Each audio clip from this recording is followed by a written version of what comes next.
you've mentioned that syndrome a couple times. Can you explain what that is for our audience? So the idea is that it is a collective of symptoms you start experiencing when you masturbate.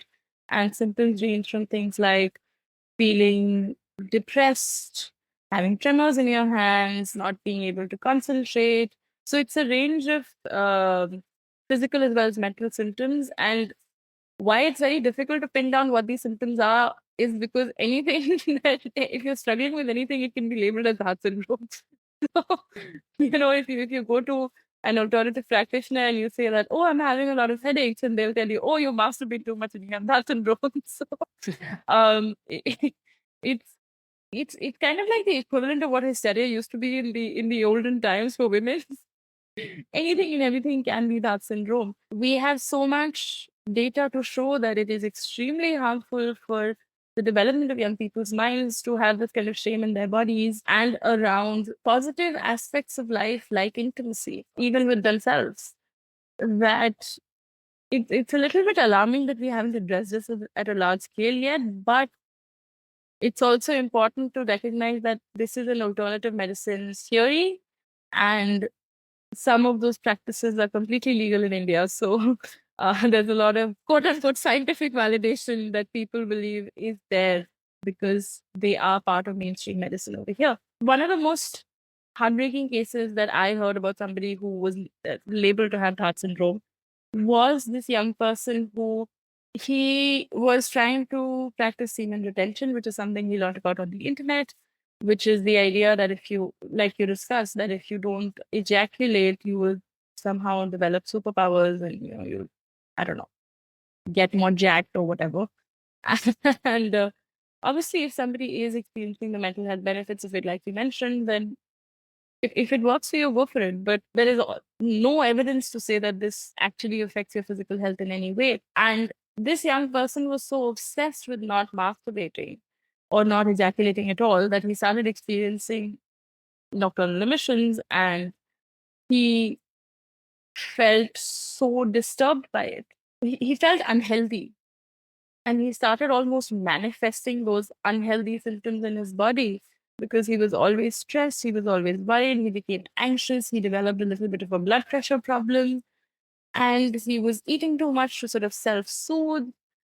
And I just had a chat with this young man, and I tried to tell him that, this is just a normal part of your development. And if it doesn't come out this way, it's going to come out the other way. So don't get yourself so worked up about losing your streak, so to speak. He had gotten to the point of no return. Like he was not able to believe all of the things I was telling him because he was so entrenched in this idea that losing semen is bad. And that is the essence of Down syndrome. Losing semen is bad and it will lead to ill health. And I think the bigger fear for me is that if you have, let's say, headaches or some other manifestation, that now people don't know what to do. So they're just labeling you with this issue. And two, they're not getting to the root cause of what's really causing your headaches or causing your symptoms. Like you could have some really serious problem. You could have an aneurysm. You could have, God knows what, right? You could have a whole host of different things, and people are ignoring them. And because they want to give you something that is like, sometimes we don't know, right? Sometimes it requires more investigation. Sometimes you need another opinion, but nobody wants to say, I don't know, right? A lot of people have a hard time saying, I don't know. And so they may say, well, I don't know, so I'm going to call it that syndrome, right? And then that person goes misdiagnosed. Maybe they have a cancer. Maybe they have something really life-threatening and they've been misdiagnosed. So that's really scary. And then, of course, the mental health aspect of it is insane, right? For someone to feel so ill will of themselves because of something their body's going to do on its own is really sad and really tragic, because now that person is never going to, until their body stops having nocturnal emissions potentially and they just absorb it themselves, they're not going to have a feeling of wellness, right? They're going to feel ill forever. And then potentially they're going to cause other problems because they have so much stress and anxiety. And then they're going to just go down this like loop of trauma-related health issues, which we see so much of, right? And it's so hard to come back from that. It takes a lot of dedicated effort and work. And I imagine that in a place like India, it's very hard to get people or practitioners who are actually understand that and manage that in a way that's appropriate. Yeah, and I think it's also that there's no delineation. That's the word. There's no delineation between people who practice evidence-based medicine and the people who practice alternative medicine. That it's easy to get lost in the conflicting advice you keep getting. Because one kind of doctor will tell you, this is totally normal and it's totally fine. And the other kind of doctor will tell you, oh no, you're going to go to hell. Or, physical your physical health is going to go to hell. It can be really perplexing as a person who is not from, say, a medical background or a scientific background to navigate through this maze of conflicting advice. And this really confounds the problem over here because, the most famous doctor that you might know might be an alternative medicine practitioner. So, how do you decide what is the correct advice? And how does somebody who doesn't come from a background know who to trust? And I think that is the biggest challenge of healthcare in India, in my opinion. Yeah, absolutely. In terms of men who are trying to start exploring their own sexual health, young men, what sort of tips do you have for them in being able to do this with confidence and, sort of responsibility? I think the number one thing is I'm very big on sort of removing shame around the idea of our body. So the number one thing is to tackle the internalized shame we have for whatever reason, be it our family environment, be it our social cultural environment, be it our community where we come from, whatever. And kind of doing some inner work to understand why you're feeling so much shame around this. Once you've identified what might be some of the reasons, try and work towards removing those reasons from your life because you can keep working on the problem on your own, but until you remove your triggers, you know, those issues are going to keep cropping up. So it's kind of weird that my first advice is always do some inner work to understand, but it's really essential. And then once you have an idea around how you feel about sex, because your brain is your most important sex organ, once you have a little bit of an idea, then it's easier to be able to work on yourself and on your desires. One of the easiest things you can do to learn about your own body is masturbation. And how I always think of it is that if you get a table from IKEA and you have to build it on your own versus having an instruction manual, it's easier always to build it with an instruction manual. And when you know and you've explored your desires and your fantasies and your ideas of what sex is supposed to, what you want sex to look like, it's always easier to build that intimacy with your partner versus two people trying to figure out things where they don't both know a lot. Another very important thing is working on the shame again to include regular STI screenings in their life, in their sexual life, in their activity, because we think that if it's an STI, it's going to show up with some horrid symptoms, or you'll have like a massive pimple on your shaft, or you'll be really itchy. And while that may be the case in some places, in most cases, you don't see any symptoms for an STI until it really ascends further and creates more infection in your body. And you can see the after effects of how it ravages through your body essentially. And removing not just the idea of shame around it, but also including the idea of regularity in there, that every time you have a new partner, you go through a screening and you make sure you're safe. Coupling that with regular condom use for any kind of sexual activity, be it anal, oral, or vaginal sex, is fundamental holy trifecta, in my opinion. No, I agree. I always say safe sex is hot sex. So if your partner feels safe, they're gonna be able to be themselves and not be nervous during the encounter that they might get something, right? And then, I think in India, I can only imagine that STI screening is filled with judgment. Maybe that's a misconception on my end. But is that the case? Like you go and you're like, someone's looking at you like, oh, okay.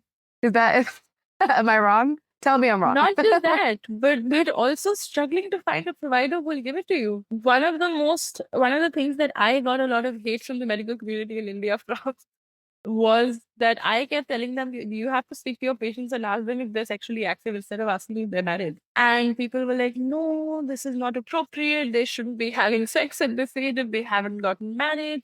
I remember I was at a conference it was a contraception and abortion access conference. And we had a panel where people were being asked that you have a 19-year-old unmarried girl that comes to you with an unwanted pregnancy. What do you do? And I think about out of 7 doctors, 6 doctors on the stage replied and said, "We will call their parents." Oh my God. And it was my mother who went up and she was like, actually, no, she's an adult, so she can make that decision on her own. And people were really angry about it because they were like, you're teaching the wrong models to the young women of the country. And my mother had to sit down to a panel of gynecologists, no less, and explained to them that this is what we learn. This is the literal teaching we get in our medical education, that you have to ensure your patient is safe and you have to ensure your patient is healthy before you ensure if they're morally okay. And your definition of morality is different from theirs. So there is so much stigma and judgment associated with the idea of sex. And if you are coming up with an STI, the automatic assumption is that you must be quote unquote promiscuous. That is why you're needing to come out with, getting tested because you've got an infection, because clearly you're practicing it wrong. There's just so much weight associated with it that it's a big deterrent in allowing people to go to access that care in the first place. And when they do go to access that care in the first place and say they're not judged, there are no avenues. There's such few centers available for getting an STI screen that it's alarming. And we have a major sexual health crisis in the country. And I don't know why it's not being addressed. That's really sad. That's really, really tragic. I would hope that by now, I think we know India has changed a lot since when my parents were kids and grew up in India. And it's very obvious that young people are sexually active. Like, I think people are open about it more so than ever before, right? And watch Indian movies. Like, it's very obvious that like things have changed. And so it's shocking to me that people are digging their head in the sand and not acknowledging this. Do you feel like the younger generation of doctors are being more open? Is it just like the older generation? Even if they want to be open, the environment that you train in is really impactful. So even if you want to, be open to this idea, you're just surrounded by people that are telling you, no, sex is dead. So it has to have some impact.